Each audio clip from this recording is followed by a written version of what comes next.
Welcome back to next level पे आप सभी बच्चों का स्वागत है। तो आज हम बात करेंगे हमारी क्लास 6 के चैप्टर सेकंड का, जिसका नाम है वस्तुओं के समूह बनाना। दोस्तों, आपको पता होगा कि हमने ये नई सीरीज शुरू की है। क्लास 6 से लेकर क्लास 12 तक की साइंस की सीरीज शुरू की है हमने, जिसमें आपको कंप्लीट एनसीईआरटी क्लास 6 से लेकर क्लास 12 तक की साइंस करवाई जाएगी। तो आप अगर चैनल पर नए हैं तो चैनल को सब्सक्राइब कीजिए और लाइक करना नहीं भूलें। जो नेक्स्ट लेवल नाम लिखा है ना, उसकी राइट साइड के अंदर सब्सक्राइब लिखा है रेड कलर में, उस पर क्लिक कीजिए और हमारे साथ में जुड़ जाइए, जिससे रोज जो क्लासें आएगी ना वो आपकी मिलती रहेगी और आपके एग्जाम तक आपको कंप्लीट कोर्स करवा दिया जाएगा।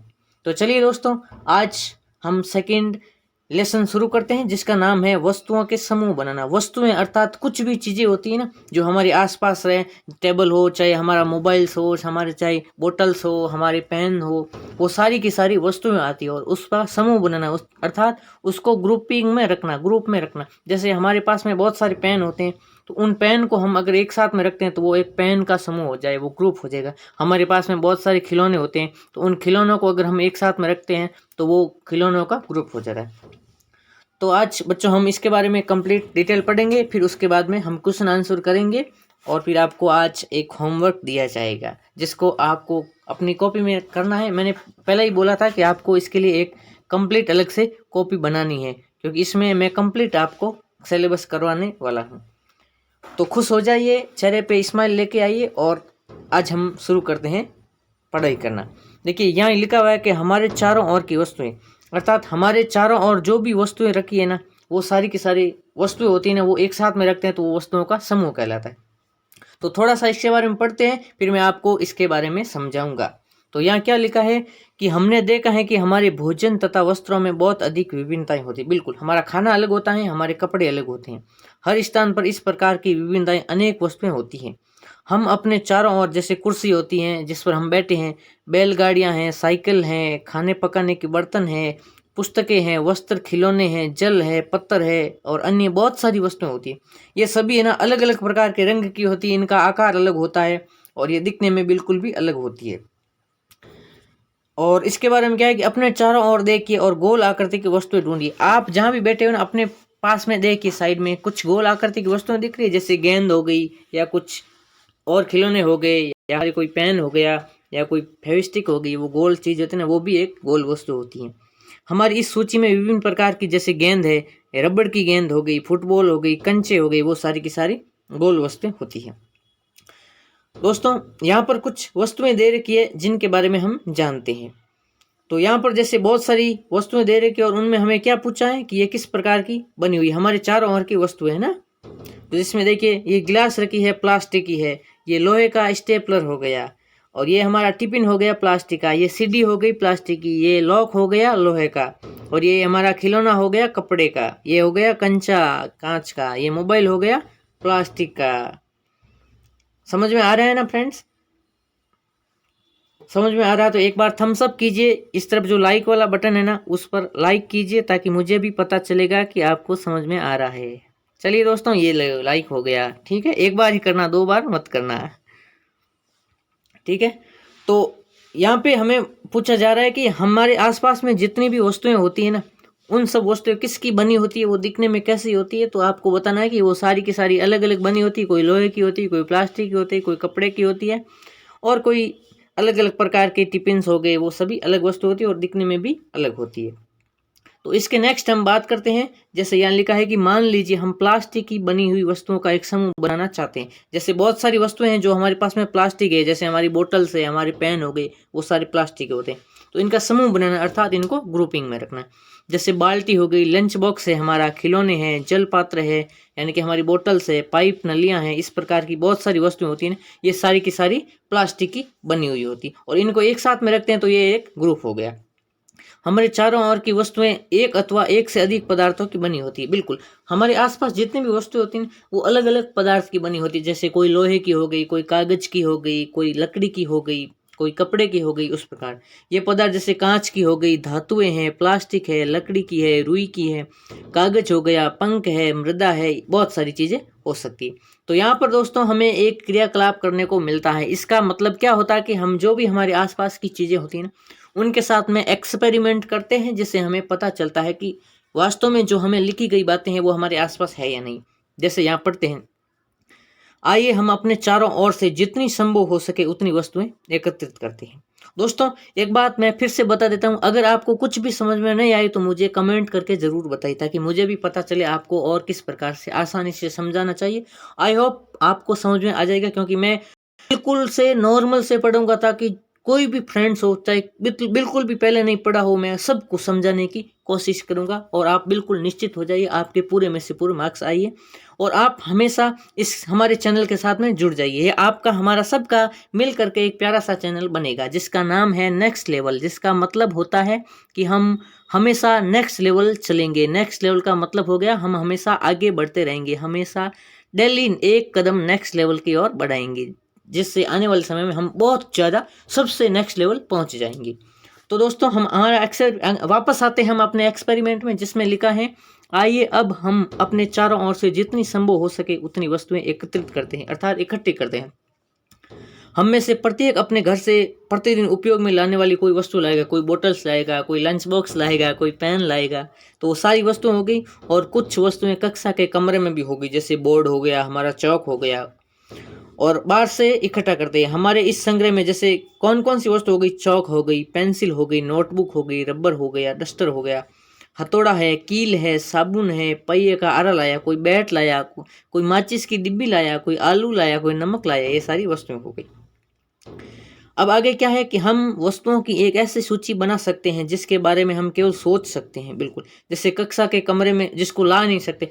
कुछ कुछ दोस्तों आपके में से कुछ फ्रेंड्स ऐसे होते हैं शैतान दिमाग के, वो कहेंगे सर हम तो बड़ी सी गाड़ी भी लाएंगे क्लास में, तो वो नहीं ला सकते। उसके बारे में यहाँ कहा गया है कि हम सोच सकते हैं, जैसे हम दीवार होगी, बड़ी दीवार, उसको थोड़ी ला सकते हैं। कोई वृक्ष हो गया, बहुत बड़ा पेड़ है, तो उसको देख सकते हैं। कोई दरवाजा हो गया, कोई ट्रैक्टर है, कोई सड़क है, तो उसको हम क्लास में नहीं ला सकते, लेकिन उनके बारे में सोच सकते हैं कि ये भी कुछ वस्तुएं हो सकती है। तो दोस्तों अब हम आगे बढ़ते हैं और कुछ आगे पढ़ते हैं। जैसे इस संग्रह में उन सभी वस्तुओं को पृथक कीजिए, अर्थात अलग अलग करना है, जो कागज अथवा लकड़ी से बनी, अर्थात जो कागज की बनी है नोटबुक हो गई वो, और जो लकड़ी की बनी जैसे टेबल हो गई, बेंच हो गई, ये इनको अलग करना है। इस प्रकार आप सभी वस्तुओं को दो दो समूह में बांट सकते हैं। बिल्कुल लोहे की अलग कर दीजिए, कागज की अलग कर दीजिए, प्लास्टिक की अलग कर दीजिए। इनमें से एक समूह की सभी वस्तुएं कागज अथवा लकड़ी से बनी है, और दूसरे समूह की वस्तुएं इन पदार्थों से नहीं बनी, अर्थात दूसरे पदार्थों से बनी। इस प्रकार हम खाना पकाने में उपयोग होने वाली वस्तुओं को भी पृथक कर सकते हैं। जैसे खाना पकाने के लिए क्या क्या यूज करते हैं, हम गैस इसका यूज करते हैं, हम बर्तन का यूज करते हैं, चम्मच का करते हैं खाने के लिए, तो वो भी एक अलग अलग वस्तु हो सके। आइए अब हम कुछ अधिक योजनाबद्ध होते हैं, अर्थात हम कुछ है ना प्लान बनाते हैं कि यार ये चीज़ें किस प्रकार से होती है, तो इनके बारे में और समझते हैं। एकत्र की गई सभी वस्तुओं को सारणी 2.1 में सूची बनाइए। जैसे 2.1 कौन सी सारणी थी फ्रेंड्स, तो ये देखिए 2.1 की सारणी है, इसके बारे में हम अभी पढ़ेंगे, इसलिए थोड़ा सा जो ऊपर है उसको हम पढ़ते हैं, फिर वापस आएंगे यहाँ पर। 2.1 में सूची बनाना है, प्रत्येक वस्तु जिन जिन पदार्थों से बनी है उनको पहचानना है, उनके बारे में हमें लिखना है। और हम इसके बारे में ना अभी इसके बारे में कंप्लीट, इसमें पूछा गया कि 2.1 में जो सारणी है ना उसके बारे में पहचानना, तो अभी हम उसके बारे में पहचानते हैं। उससे पहले इस बूझो को देखते ये बेचारा क्या सोच रहा है, इसको भी समझाते हैं। आपकी तरह ये भी कंफ्यूज है कि सर हमें भी कोई समझाओ। तो ये बूझो ये जानना चाहता है कि क्या हमने ये पता लगाया है कि कुछ पदार्थों का उपयोग एक से अधिक प्रकार के वस्तुएं बनाने में कर सकते हैं। अच्छा, तो इस बूझो का दिमाग तो नेक्स्ट लेवल है, बिल्कुल हमारी क्लास की तरह बहुत आगे चल रहा है। ये सोचना चाह रहा है कि कुछ वस्तुएं ऐसी होती हैं जिनसे कुछ पदार्थों का उपयोग एक से अधिक वस्तुएं बनाने में कर सकते हैं। बिल्कुल जैसे लकड़ी हो गई, तो लकड़ी की हम टेबल बना सकते हैं, बिल्कुल। उसके बाद में लकड़ी की हम चेयर बना सकते हैं, और क्या बना सकते हैं, लकड़ी की हम खिलौना बना सकते हैं, गाड़ी बना सकते हैं, और क्या बना सकते हैं, तो लकड़ी का हम बैट बना सकते हैं जिनसे हम क्रिकेट खेलते हैं। तो इसका बुझो का मानना है कि एक वस्तु से, एक पदार्थ से बहुत सारी वस्तुएं बना सकते हैं। तो बिल्कुल बुज्जू बच्चू आप सही बोल रहे हो। नेक्स्ट बात करते हैं, अब हम प्रयास करते हैं किसके बारे में जानते हैं कि थोड़ा सा जो वस्तुएं दी गई है उनके बारे में पढ़ते हैं। अब प्रयास करके अपनी जानकारी की दैनिक उपयोग में आने वाली उन वस्तुओं के बारे में विचार कीजिए जो मुख्यतः इन्हीं पदार्थों से बनी हो और उन्हें कॉलम 2 में लिखना है। जैसे इन सब सारणियों को हमें क्या पता चलता है, पहले हमने वस्तुओं को कई ढंग से समूह में रखा, अलग अलग समूह में रख दिया, अलग ग्रुप में, प्लास्टिक की अलग रख दी हमने और जो लकड़ी की थी उनको अलग रख दी, वो ग्रुप बना दिया। इसके पश्चात हमने ये पाया कि हमारे चारों ओर की वस्तुएं विभिन्न पदार्थों से बनी होती है, यानी कि अलग अलग पदार्थों की बनी होती है। कई बार तो कोई वस्तु एक ही पदार्थ की बनी होती है, तो ऐसा भी होता है कि एक ही वस्तु के कई पदार्थ भी बना सकते हैं, बिल्कुल बना सकते हैं, जिससे एक चीज से बहुत सारी वस्तुएं बना सकते हैं। तो अब आते हैं हम अपनी सारणी पे। ठन ठन, यहाँ पे क्या लिखा हुआ है, वस्तुएं तथा पदार्थ जिनसे ये बनी होती। जैसे प्लेट है, हमारी थाली किससे बनी होती है, इस्पात, यानी कि जो लोहा होता है ना उसका इस्पात कहते हैं। कांच की भी होती हैं प्लेटें, प्लास्टिक की भी होती हैं। पेन किसका होता है, प्लास्टिक का भी होता है, धातु का भी होता है। अब यहाँ पे लिखेंगे आप सभी बोतल, तो बोतल किसकी बनी होती है ये बताना है आपको। यहाँ पर क्या लिखना है आपको, यानी कि BOTTLE, बोतल होती है आपकी प्लास्टिक की, तो यहाँ लिखना P, प्लास्टिक की होती है, ठीक है। और क्या लिखना है, लॉक, LOCK, लॉक होता है किसका, आयरन, यानी कि लोहे का होता है, ये भी आपको ध्यान रखना है। यहाँ पे कुछ और पदार्थ दिए हुए हैं, उसके बारे में जानते हैं। जैसे इन पदार्थों से बनी वस्तुएं, लकड़ी से क्या बनता है, कुर्सी बनती है दोस्तों, मेज बनती है, हल बनता है, बैलगाड़ी बनती है और इसके पहिए बनते हैं। कागज से क्या बना सकते हैं, पुस्तकें बनती है, नोटबुक बनती है, समाचार पत्र बनते हैं, खिलौने बनते हैं, कैलेंडर बनते हैं, और एक हमारी फेवरेट चीज भी बनती है, उसका नाम है नाव, जिसको हम पानी में चलाते हैं। और एक बनती है इस टाइप की नाव जो आपने उड़ाई होगी, आई होप, इस प्रकार की, जिसको बीच में से पकड़ के उड़ाते हैं, ये भी कागज की बनती है। चमड़ा, चमड़े से क्या बनता है दोस्तों, आइडिया लगाइए, थोड़ा सा दिमाग पे जोर डालिए। तो आइडिया आ चुका है, चमड़े से हमारे जूते बनते हैं, जो हम जूते पहनते हैं वो चमड़े से बनते हैं। प्लास्टिक से क्या बनते हैं, थोड़ा सा आइडिया लगाइए, फिर से आइडिया आया ना नया। प्लास्टिक से बनती है हमारी बोतल्स बनती हैं, हमारा टिफिन लंच बॉक्स बनता है।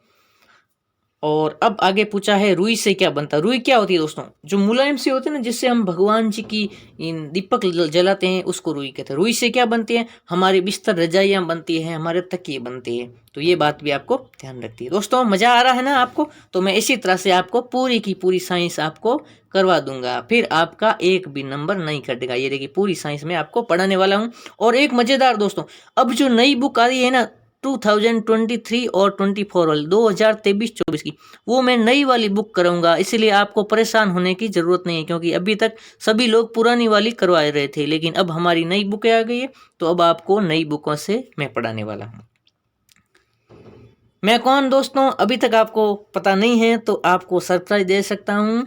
मेरा नाम है राकेश, तो आप राकेश सर कह सकते हैं हमें। तो अब से आपको कंप्लीट साइंस कौन करवाएंगे, राकेश सर करवाएंगे। कौन करवाएंगे, यस। चलिए नेक्स्ट बात करते हैं। यहाँ पे पदार्थों के कुछ गुणों के बारे में दिए। दोस्तों गुण का मतलब क्या होता है, जैसे हमारे पास में क्या गुण होते हैं, गुण का मतलब हमारे अंदर स्किल क्या है, हमारे अंदर टैलेंट क्या है। जैसे किसी को साइकिल अच्छी चलानी आती है, कोई ऐसे हवा में उड़ा लेता है, तो वो उसका गुण हो गया, टैलेंट हो गया। किसी को अच्छा क्रिकेट खेलना आता है, तो कोई कोहली की तरह, कोई हमारे माही की तरह, धोनी की तरह हेलीकॉप्टर शॉट लगाता है, तो उसका गुण हो गया, उसका टैलेंट हो गया। कोई पढ़ने में बहुत होशियार है, किसी को साइंस बहुत अच्छी आती है, तो वो उसका गुण हो गया। तो दोस्तों अब हम पदार्थों के बारे में जानते हैं। देखिए, क्या आपने कभी ये जानने का प्रयास किया है कि गिलास कपड़े का क्यों नहीं बनाते। दोस्तों बताइए, जो गिलास होता है ना, हम पानी पीते हैं, वो कपड़े का क्यों नहीं बनाते। आपको हंसी आ रही होगी, क्योंकि दोस्तों कपड़े के गिलास में पानी नहीं ठहरता, क्योंकि उनके अंदर छोटे छोटे छोटे छिद्र होते हैं ना, उनसे पानी गिर जाता है। इसलिए अब आपसे पूछा गया कि आप जो गिलास है ना वो कपड़े का क्यों नहीं बता रहे। तो इनको बताना कि कपड़े का गिलास बनेंगे तो हम पानी डालते जाएंगे, लेकिन वो गिलास भरेगा नहीं।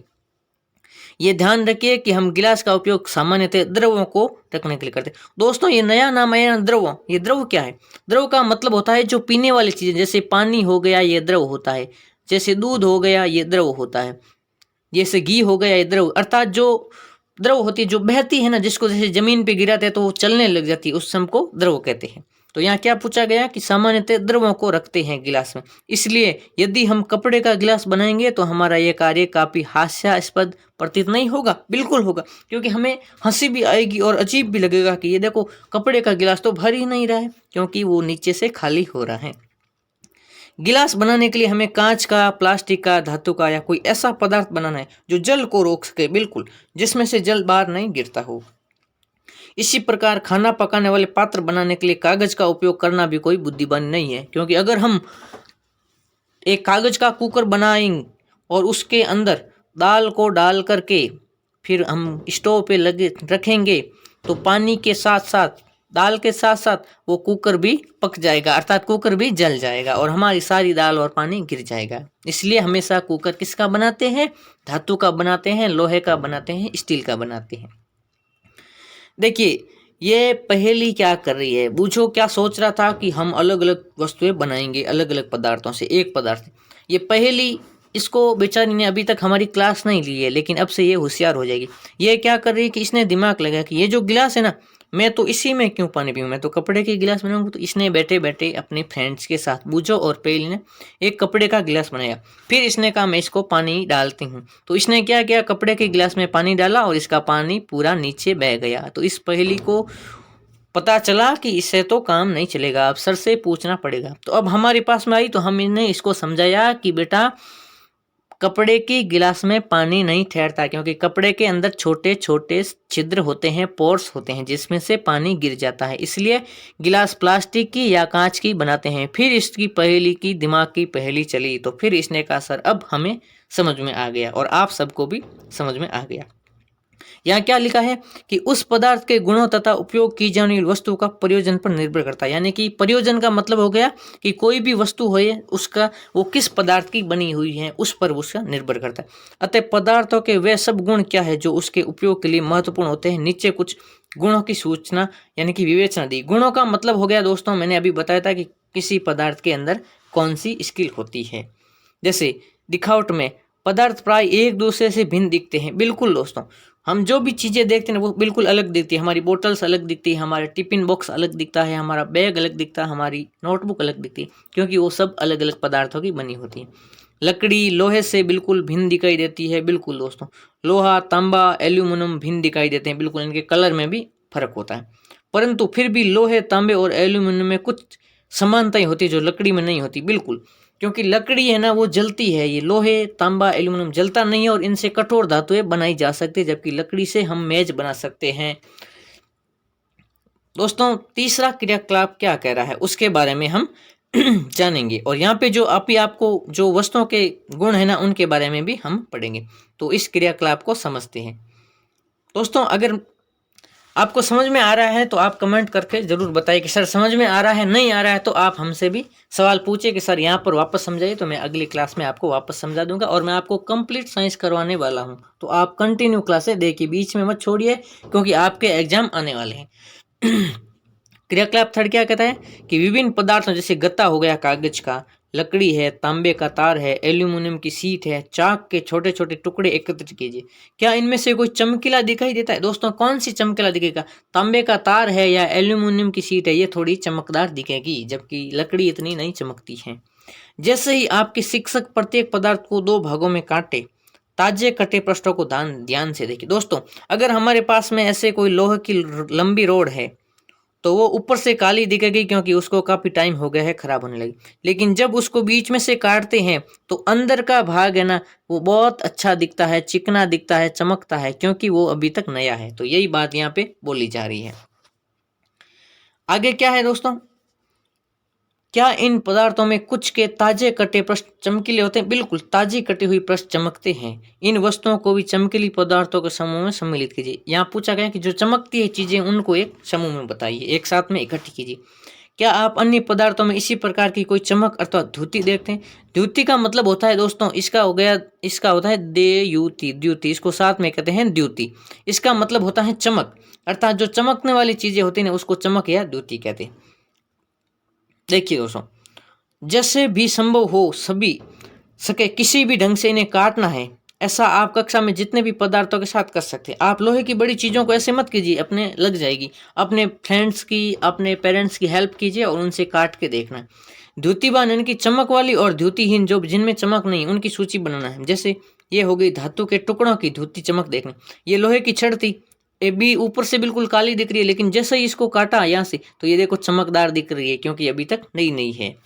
तो ये बात आपको समझाई जा रही है कि जो नई चीजें होती है ना, उनको देखना है। जैसे हमारे पास में कुछ लोहे का एक तार रखा है, पुराना है, जब उसको हम ऐसे दीवार पे या पत्थर पे ऐसे घिसते हैं तो अंदर से चमकीला दिखता है ना, क्योंकि उसकी अंदर की चमक दिखाई देती। जैसे रेगमाल से रगड़ कर भी देख सकते हैं, जिससे वो द्युतिवान अर्थात चमकदार दिखते।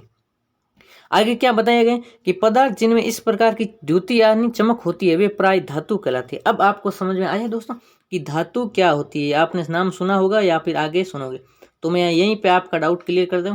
धातुएं वे होती हैं जो चमकदार होती है, अर्थात जो चमकती है। तो ये आपको बात में ध्यान रखना। मैं आगे भी क्वेश्चन पूछूंगा कि धातु क्या होती है, तो आपको ध्यान रखना है कि सर जो चमकदार होती हैं वो धातुएं कहलाती हैं। जैसे जैसे लोहा हो गया धातु है, तांबा हो गया धातु है, एल्यूमिनियम हो गया धातु है, सोना हो गया धातु। क्यों है? क्योंकि ये चमकदार होती है। यहाँ कुछ क्या बोलता है कि कुछ धातुएं बहुधा अपनी चमक खो देती है, वो धुतिहीन या निष्प्रभ दिखाई देने लगी। कुछ धातु होती है वो चमक खो देती है। क्यों खो देती है दोस्तों? जैसे कोई लोहे की हमने बहुत पुरानी छड़ रखी है, ठीक है, तो वो बारिश की वजह से, हवा की वजह से पड़ी पड़ी वो है बिल्कुल भी काली पड़ जाती है, क्योंकि वो चमक खो देती है। लेकिन जब भी उसको वापस हम घिसते हैं ना, तो वो चमकदार हो जाती है, अर्थात ये अपनी चमक भी खो देती है। ऐसा उन पर वायु और नमी की अभिक्रियाओं के कारण। दोस्तों आप आगे की बड़ी क्लास में पढ़ोगे कि कुछ चीजें होती हैं धातुएं, उनके साथ में ऑक्सीजन है, वायु है, वो अभिक्रिया करती है, जिससे वो खराब होने लग जाती है। जैसे लोहे पे जंग लगता है ना, वो वजह से पानी में, बारिश में, हवा के संपर्क में आने से वो खराब होने लग जाती है। ये आगे आप अभिक्रियाओं के बारे में पढ़ेंगे। इसलिए हमें केवल ताजे कटे पृष्ठों पर ही चमक दिखाई देती, धुती दिखाई देती। जब आप किसी लोहार या वर्कशॉप का भ्रमण करें तो धातु की छड़ों के ताजे कटे पृष्ठों को देखिए और प्रयास कीजिए कि इसमें धुती है या तो नहीं। जब भी आप है ना, जैसे लोहे की वेल्डिंग्स की दुकान के आगे से गुजरते हैं, तो वहां पे रुक के देखिए कि कौन सी चीजें चमक रही है। तो आपको पता चलेगा कि जो जो चीजें नई हैं या जो वहां पे काम नई चीजें बना रही हैं, वो बिल्कुल चमक रही है। तो आपको ये पता चल गया होगा।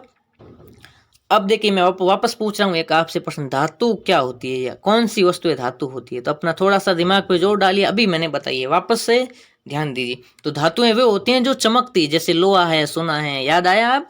यस। अब बात करते हैं कठोरता पर। दोस्तों कठोरता क्या होती है? दोस्तों आपने अखरोट देखा होगा या आपने बिस्किट खाया होगा।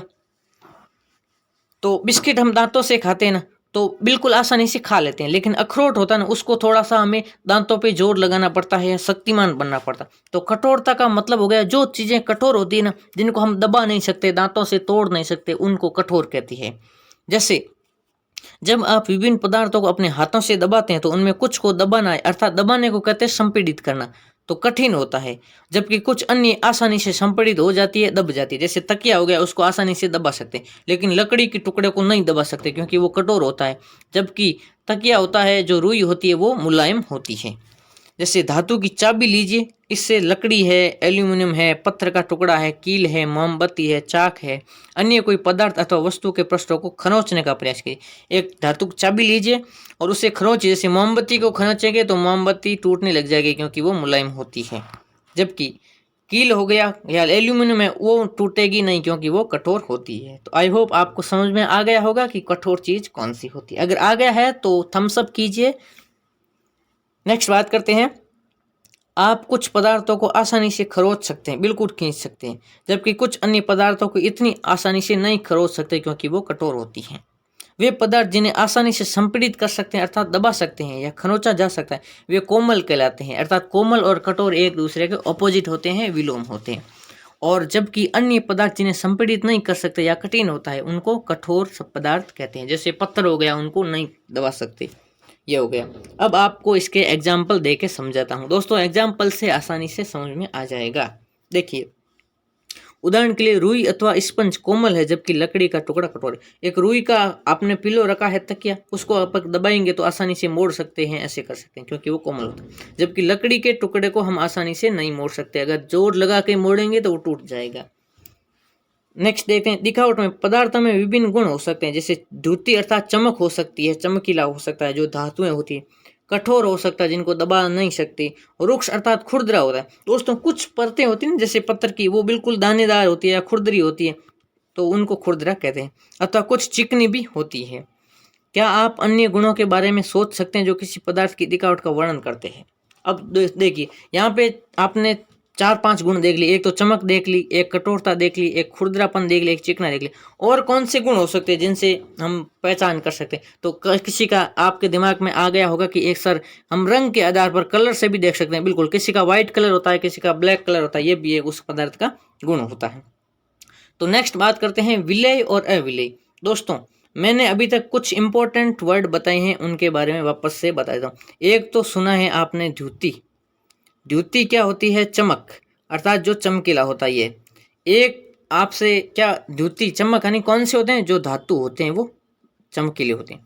एक सुना है कठोरता, अर्थात जो कठोर होती है, जिनको आसानी से संपीड़ित नहीं कर सकते, दबा नहीं सकते। अब आता है विलेय और अविलेय। क्या होता है इसके बारे में पढ़ते हैं। विलेय अर्थात जिन चीज़ों को हम जल के अंदर, द्रव के अंदर घोल सकते हैं वो विलेय होते हैं, जैसे दूध के अंदर चीनी घोल सकते हैं।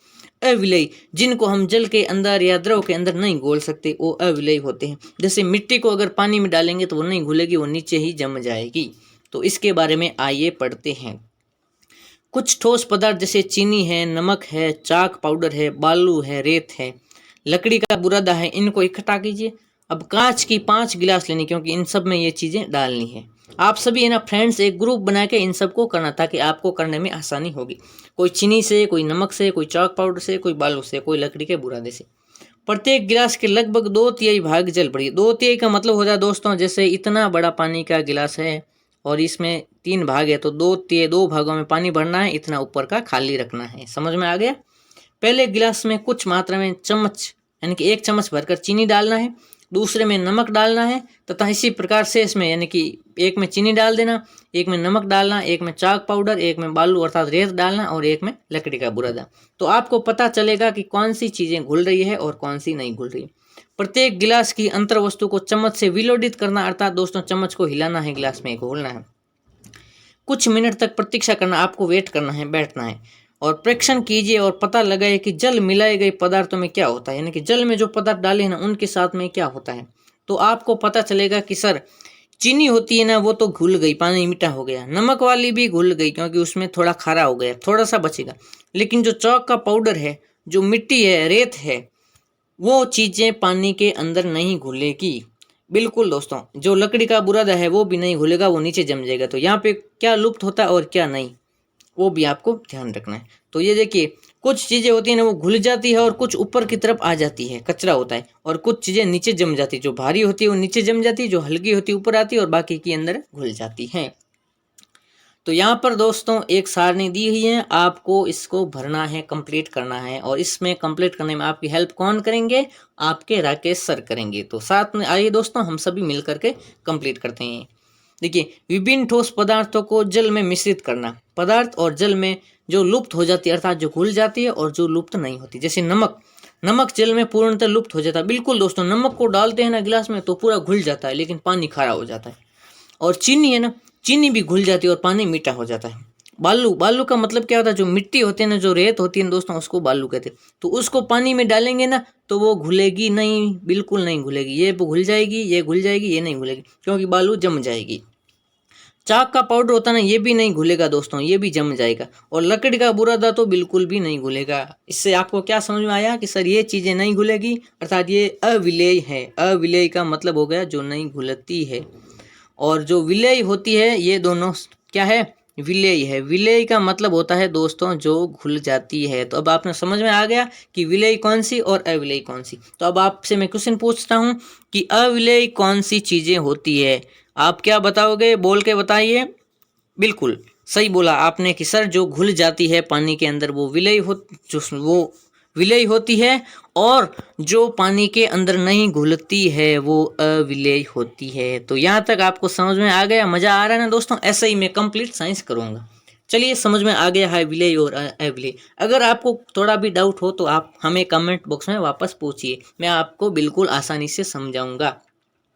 चलिए दोस्तों, अब हम बात करते हैं कुछ और पदार्थों के बारे में, जिनके बारे में जैसे यहाँ पे थोड़ी डेफिनेशन है, मैं आपको थोड़ी सी पढ़ के समझा देता हूँ।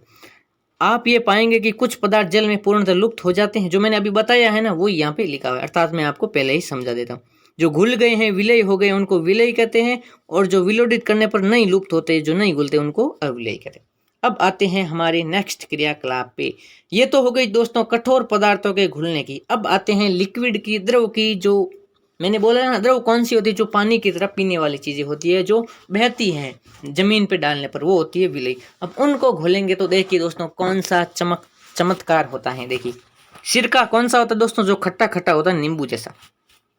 नींबू का रस हो गया, सरसों का तेल है, नारियल का तेल है, मिट्टी का तेल जो केरोसिन होता है, अथवा अन्य किसी द्रव के नमूने एकत्रित करना। नमूने वो नहीं होते हैं जो हम देखते हैं कि सर कहते हैं कि ये कौन नमूना आ गया नया, वो नमूने नहीं। नमूने का मतलब होता है दोस्तों यहाँ पर जो उनके अलग अलग पार्ट्स है, उनको लेके आएंगे, अलग अलग भागों को। कांच का एक गिलास लेना है आपको, इसमें आधा जल से भरना है, ठीक है।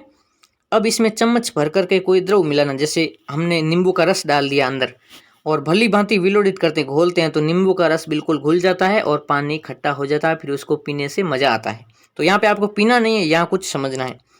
प्रेक्षण करना है, क्या यह द्रव जल के साथ में मिश्रित हो रहा है।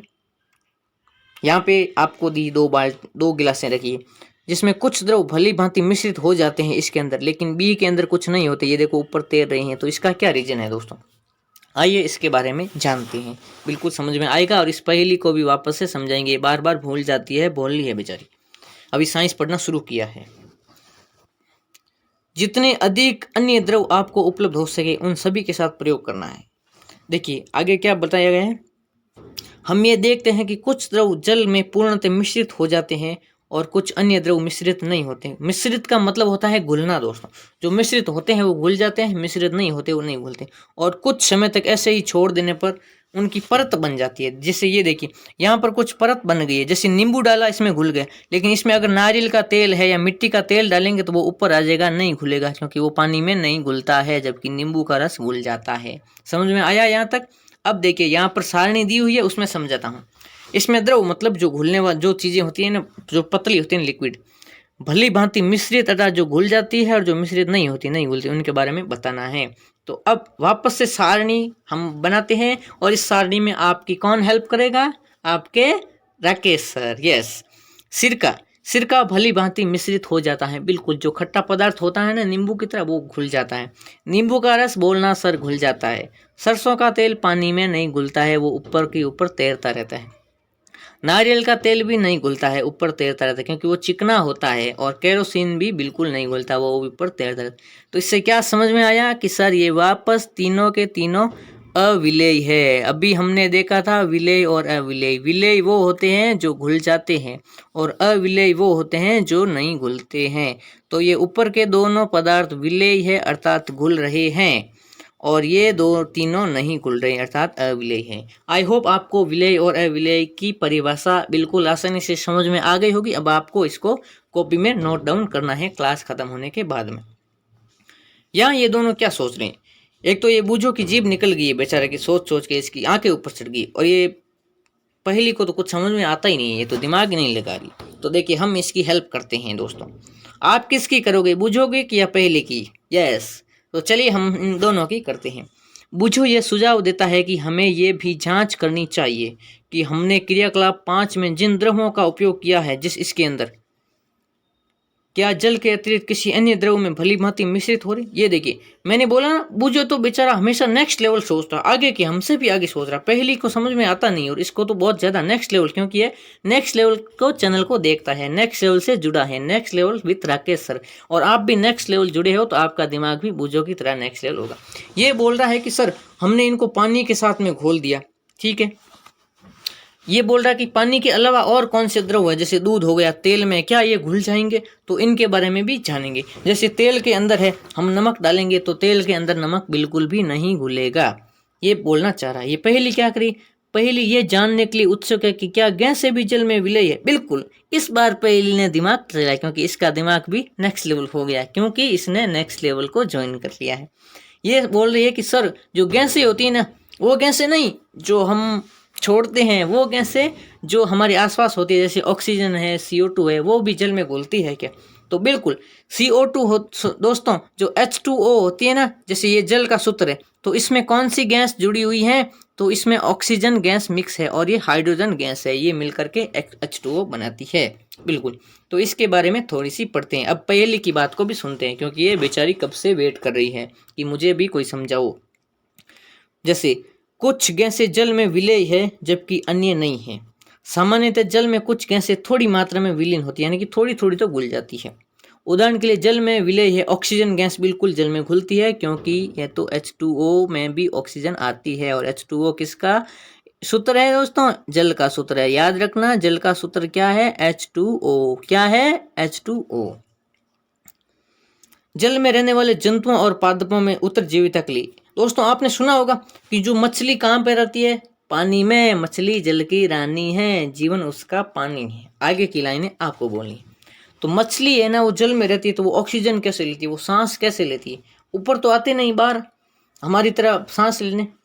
तो वो मछली, क्योंकि दोस्तों जल के अंदर मैंने बोला ना, जल का सूत्र क्या होता है? H2O। क्या होता है? H2O। तो इसके अंदर भी ऑक्सीजन होती है, यानी कि जल के अंदर भी ऑक्सीजन मिक्स होती है, जिसको केवल मछली जैसे जीव ही ले सकते हैं। अगर हमने अंदर जल के अंदर कूद लिया और सोच लिया कि हम अंदर ऑक्सीजन ले लेंगे, तो हम ले नहीं पाएंगे, सीधा ऊपर पहुंच जाएंगे। तो इसलिए दोस्तों मछली हमेशा जल के अंदर से ऑक्सीजन लेती है, इसका मतलब जल के अंदर भी गैसें मिक्स होती है। अब देखिए दोस्तों एक मजेदार बात, वस्तुएं जल में तैर सकती है अथवा डूब सकती है, क्यों? अब आपको हम तैरना सिखाएंगे कि कुछ वस्तुएं जल के ऊपर तैरती हैं और कुछ वस्तुएं डूब जाती हैं। ऐसा क्यों होता है? देखिए, छोटी सी दोस्तों सुई होती है ना, उसको पानी में डालते हैं तो वो डूब जाती है, जबकि इतना बड़ा नाव जल पे चलता है, वो क्यों डूबता नहीं है? वो तैरता क्यों रहता है? तो उसके बारे में हम अभी जानेंगे। क्रियाकलाप 4 करते समय आपने ये ध्यान दिया है कि जल में अविलेय ठोस जल से पृथक हो जाते हैं। बिल्कुल, ठोस पदार्थ घुलते नहीं हैं। और क्रियाकलाप 5 में आपने कुछ द्रवों के साथ देखा है, जिनमें से कुछ पदार्थ जो जल में मिश्रित नहीं हो पाए, जैसे तेल है, वो ऊपर आ जाते हैं। तो इससे क्या समझ में आता है? जैसे जल में डूबती हुई कुछ और कुछ तैरती हुई वस्तु। देखिए, जल में कौन सी वस्तुएं तैरती है और कौन सी डूबती है?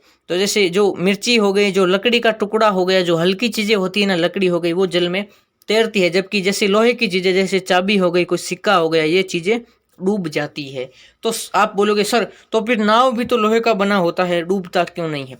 क्योंकि दोस्तों नाव की सतह होती है ना, वो बहुत चौड़ी होती है, और जितनी बड़ी सतह होगी ना चौड़ी, वो चीज कम डूबेगी, क्योंकि वो इतना बड़ा एरिया कवर करेगी और पानी के अंदर नहीं डूब पाएगी। इसके बारे में मैं आपको डिटेल से नेक्स्ट आगे की क्लासों में आसानी से समझाऊंगा, और आपको आसानी से समझ भी आ जाएगा। अभी आप इतना ध्यान रखिए कि जो चीजें हल्की होती है ना, वो तैरती है, और जो चीजें भारी होती हैं वो डूब जाती है। तो आप में से कौन कौन हल्का है और कौन कौन भारी है, सोच लीजिए। लेकिन आपको जल में उतरना नहीं है, क्योंकि वहाँ पे बहुत ज़्यादा रिस्क होती है। अपने पेरेंट्स को पूछ के जाना चाहिए। अन्य डूबकर गिलास की तली में पहुंच गए। बिल्कुल, यहाँ क्या बोला गया कि कुछ चीज़ें तो सर डूब गई और कुछ तैर रही है। जैसे किसी तालाब की सतह पर गिरी हुई सूखी पत्तियां हैं, क्योंकि वो हल्की होती है। वह कंकड़ जो आप इसी तालाब में फेंक देते हैं, शहद की कुछ बूंदे हैं जिन्हें आप गिलास के जल में डालते हैं, इनका सबसे क्या होता है? तो पत्तियां हैं वो तैरती रहती है, कंकड़ पत्थर भारी होते हैं वो नीचे जाते हैं, और शहद की बूंद भी ऊपर तैरती रहती है। ये बूझो क्या कह रहा है? बूझो यह चाहता है कि आप उसे जल में तैरने वाले और जल में डूबने वाले पदार्थों के 5 उदाहरण दें। अच्छा, तो ये बूझो पूछना चाह रहा है कि सर मुझे कुछ एग्जाम्पल देके समझाओ कि कौन कौन सी वस्तुएं तैरती हैं और कौन सी डूबती हैं। तो अभी इस बूझो को बुझाते हैं। अन्य द्रवों जैसे तेल में यही पदार्थ तैरते हैं अथवा डूब जाते हैं, इसे देखने के लिए आप किस प्रकार की परीक्षण करेंगे? तो देखिए दोस्तों, यहाँ पे आपको कुछ सिखाते हैं। इस बूझो को पहले थोड़ा एग्जाम्पल दे देते हैं। बेचारा बूझो कब से वेट कर रहा है। तो इस बूझो को कहते हैं कि जो जल में तैरती हैं, जैसे लकड़ी हो गई वो तैरती है, ठीक है। जो सूखी पत्तियां होती हैं वो तैरती है, बिल्कुल। और डूबती कौन सी चीजें हैं? जैसे कंकड़ हो गया, पत्थर हो गया, लोहे की चीजें हो गई, वो डूब जाती है। दोस्तों तो समझ में आ गया बूझो को। अब आते हैं नेक्स्ट पे, पारदर्शिता। दोस्तों मैंने कई सारे आपको शब्द बताए हैं, उनके बारे में बताता हूँ पहले। एक तो हो गया द्युति अर्थात चमक, किसमें होती है? धातु के अंदर। और धातु कौन सी होती है? जो चमकीली होती है, ठीक बात है। और एक हमने कौन सी बात कही थी? विलेय और अविलेय। विलेय कौन सी होती है? जो जल के अंदर घुल जाती है, और जो विलेय नहीं होती, अविलेय कौन सी होती है, जो जल में नहीं घुलती है। ठीक है, एक होती है कठोर और मुलायम। तो कठोर कौन सी होती है, जिनको हम दबा नहीं सकते, अर्थात पत्थर। और मुलायम कौन सी होती है, जिनको हम दबा सकते हैं, जैसे रुई हो गई, तकिया हो गया। अब आते हैं पारदर्शिता। सर ये पारदर्शिता नया नया सुना है, क्या नाम है? तो अभी बताते हैं पारदर्शिता का मतलब क्या होता है। देखिए सीधा सीधा समझा देता हूँ। पारदर्शिता का मतलब होता है जिनमें से हम देख सकते हैं आर पार। जैसे कांच हो गया, कांच एक होता है मुंह देखने वाला, और एक होता है गाड़ी का कांच। तो अगर हमारे घर में गाड़ी है, या हम देखते हैं रोड पे गाड़ी है, तो उनके बाहर से अंदर के लोग हमें दिखते हैं, अर्थात वो कांच पारदर्शी है, अर्थात उसके अंदर से हम देख सकते हो। और कुछ कांच या कुछ दीवारें हो गई, हमारी दीवार में से हम पड़ोस वाले घर में क्या चल रहा है उसको नहीं देख सकते, क्योंकि हमारी दीवारें अपारदर्शी होती है, उनमें से नहीं दिखता है।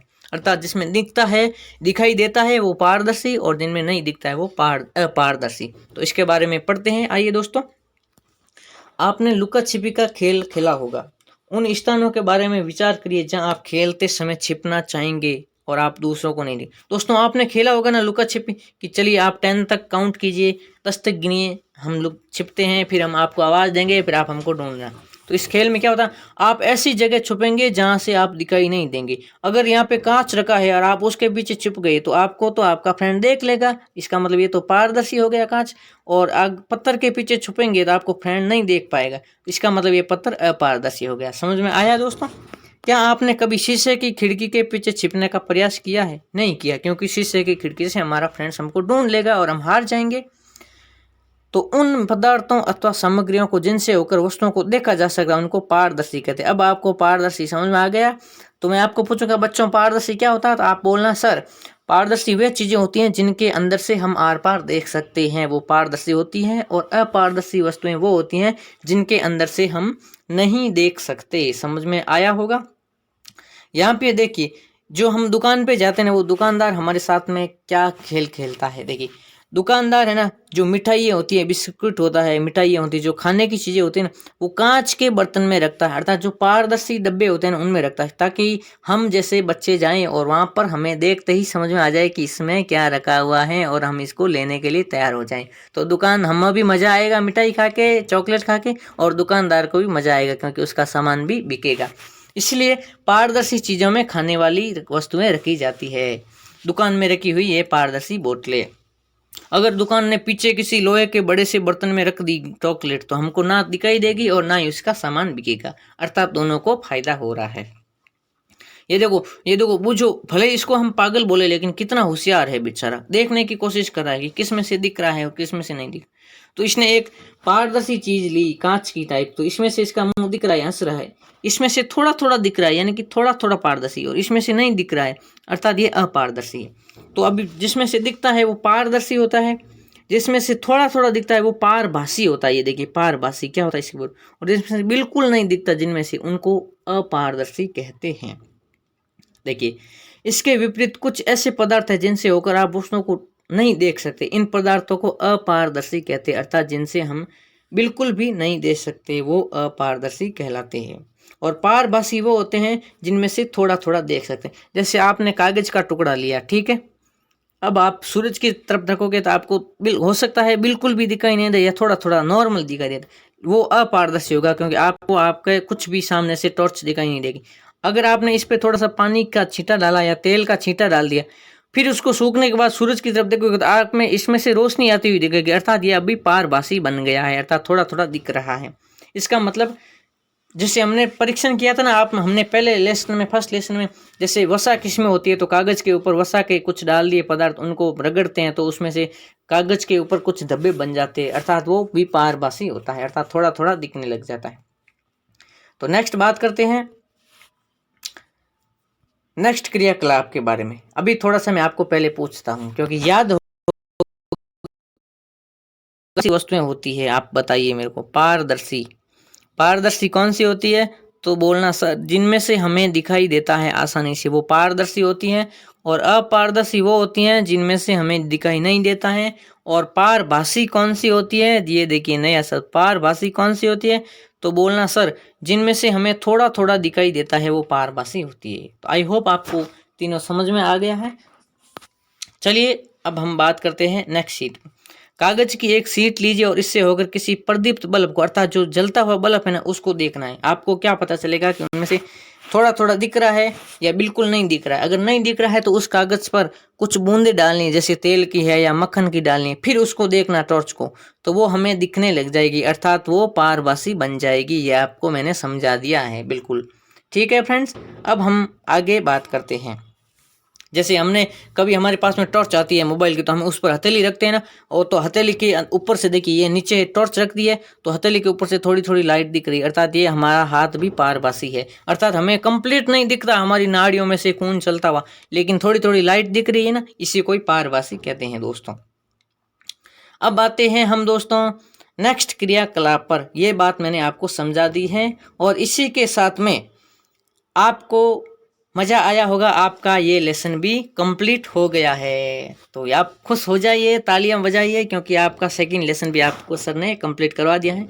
अब दोस्तों यहाँ पर कुछ प्रमुख शब्द है जिनको आपको लिखना है कॉपी में, बहुत इंपॉर्टेंट है, और इसको लिखोगे तो ये आप लिखने की हैबिट होगी। जैसे कठोर लिखना, कठोर क्या होता है, अब आप ये जितने भी है ना मैं इनको पूछूंगा, आप बताते रहना, नहीं आए समझ तो मैं समझा दूंगा।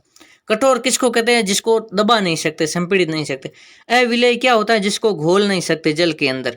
द्युतिमय चमकीला क्या होता है, जैसे धातु होती है जो चमकदार होती है। पदार्थ कौन सा होता है, जो हमारे आसपास जितने भी वस्तुएं रखी है वो पदार्थ है। धातु कौन सी होती है, जो चमकीली होती है, जैसे लोहा है, सोना है। अपारदर्शी कौन सी होती है, जिनमें से हम देख नहीं सकते। रुक्ष खुरदरा कौन सा होता है, जो जैसे दीवार की हो गई, जो खुरदरी होती है ना चीजें, वो खुरदरा होता है। जैसे दीवार हो गई वो खुरदरी होती है। विलय कौन सा होता है, जो घुल जाता है। पारभासी कौन सा होता है दोस्तों, जिनमें से थोड़ा थोड़ा दिखाई देता है। और पारदर्शी जिनमें से आर पार दिखाई देता है। तो ये देखिए, बूझो और पहेली दोनों खुश हो गए और इनको मिले हैं इतने सारे कॉइन्स, क्योंकि उन्होंने सारे के सारे सवाल सही किए। तो अब अगर आप भी सारे के सारे सवाल सही करोगे तो आपको भी मिलेंगे गोल्डन कॉइन्स। तो दोस्तों अब हम आते हैं हमारे सवाल पे। उससे पहले हम सारांश पढ़ लेते हैं। सारांश का मतलब होता है कि इस पार्ट में जितना भी अभी तक लेसन में दिया हुआ है ना, वो क्या था उसके बारे में जानते हैं। तो यह पहली लाइन पढ़ते हैं कि हमारे चारों ओर की वस्तुएं अनेक पदार्थों से बनी होती हैं। हमारे जो आसपास की जितनी भी वस्तुएं हैं ना, वो अलग अलग पदार्थ की, कुछ प्लास्टिक की, कुछ कागज की, कुछ लकड़ी की, कुछ लोहे की। नेक्स्ट बात है कि किसी दिए गए पदार्थ का उपयोग बहुत सी वस्तुओं के निर्माण में कर सकते हैं। निर्माण का मतलब किसी को बनाने में। किसी वस्तु को केवल एक ही पदार्थ से बनाना संभव हो सकता है, बिल्कुल बना सकते हैं बहुत सारी वस्तुओं को, अथवा उसे विभिन्न पदार्थों से बना सकते हैं। जैसे कुर्सी को एक लकड़ी से बना सकते हैं, या फिर उसमें लकड़ी और लोहे का दोनों को मिक्स करते हैं, ये भी बना सकते हैं। नेक्स्ट है विभिन्न प्रकार के पदार्थों के गुण भिन्न भिन्न होते हैं। गुण का मतलब हो गया उसके अंदर जो स्किल, जैसे कि लकड़ी की हो गई है, कोई कलरफुल होती है, कोई रंगीन नहीं होती है, ऐसे। कुछ पदार्थ दिखावट में चमकदार होते हैं, जैसे धातु, जबकि कुछ नहीं होते हैं बिल्कुल। और कुछ खुरदरे होते हैं तो कुछ चिकने होते हैं। इस प्रकार कुछ पदार्थ स्पर्श करने पर कठोर लगते और कुछ कोमल लगते हैं, बिल्कुल, ये भी हमने पढ़ लिया है। कुछ पदार्थ जल में विलय होते हैं, घुल जाते हैं, कुछ अविलय होते हैं, ये भी हमने पढ़ लिया। कुछ पदार्थ कांच जैसे पारदर्शी होते हैं, कुछ लकड़ी धातुएं अपारदर्शी होती हैं, और कुछ पारभासी, ये भी हमने पढ़ लिया। कुछ पदार्थों को उनके गुणों में समानता और विभिन्नता के आधार पर समूहों में बांट सकते हैं, बिल्कुल। जो समान होते हैं, लोहे वाली एक तरफ रख दो और जो लकड़ी वाली एक तरफ रख दो, ये भी हो गया। वस्तुओं को सुविधा तथा उनके गुणों के अध्ययन के लिए एक साथ समूहित कर सकते हैं, बिल्कुल। जैसे हमने लोहे की चीजें एक साथ रख दी तो हमें सुविधा होगी ढूंढने में कि कौन सी वस्तुएं कहाँ तरफ है, लोहे की वस्तुएं किस तरफ है, तो हम आसानी से ढूंढ पाएंगे। हमारे पेन से पेंसिल को एक बॉक्स में अलग रखेंगे तो हमें ढूंढने में आसानी होगी कि हमने पेन और पेंसिल कहाँ रखी है। तो दोस्तों ये हो गई। अब आते हैं हमारे मजेदार सेशन पर। हम करते हैं क्वेश्चन आंसर, और यही आएंगे हमारे एग्जाम के अंदर। तो दोस्तों तैयार हो जाइए, क्वेश्चन को कीजिए। आपके पास अगर बुक्स है तो बुक्स के अंदर टिक लगा दीजिए, नहीं तो आपने जो अलग से रजिस्टर डाला है एनसीईआरटी साइंस का, उसमें कीजिए। जैसे फर्स्ट क्वेश्चन है, लकड़ी से बनाई जाने वाली 5 वस्तुओं के नाम बताओ। तो आपको 5 वस्तुएं, तो सबसे पहले आप लिखिए टेबल, ये हो गई लकड़ी की बनी हुई है। दोस्तों अभी हमारे पास में बड़ा बोर्ड नहीं है, इसलिए अभी बहुत जल्दी आपकी सरप्राइज देने वाला हूँ। एक बहुत बड़ा बोर्ड लाऊंगा, फिर आसानी से समझ में आएगा। नेक्स्ट है कुर्सी, मैं आपको बोलता रहूँगा और आप लिखते रहिए। कुर्सी भी लकड़ी की बना सकते हैं। और क्या बना सकते हैं, पलंग भी लकड़ी का बना सकते हैं। और क्या बना सकते हैं? घोड़ा, खिलौना, वो कहते हैं ना, लकड़ी की काठी काठी पे घोड़ा, वो भी हम लकड़ी का बना सकते हैं। और एक और सोचिए, हम लकड़ी की गाड़ी बना सकते हैं। बिल्कुल, तो ये हो गई 5 चीजें।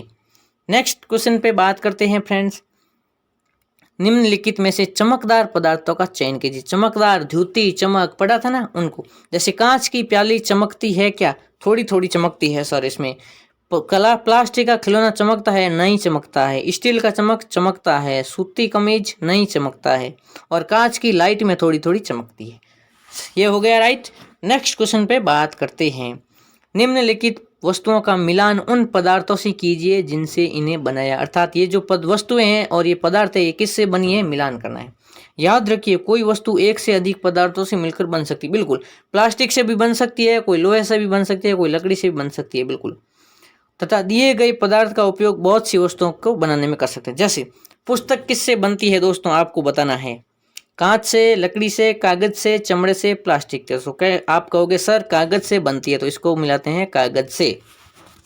गिलास किससे बनती है? कांच से, लकड़ी से, कागज से, चमड़े से, प्लास्टिक। तो आप कहोगे सर गिलास बनती है कांच से। बिल्कुल। कुर्सी किससे बनती है? कागज से, लकड़ी से, कांच से, लकड़ी से, कागज से, चमड़ा से, प्लास्टिक से। तो कुर्सी है वो 2 चीज़ों से बन सकती है।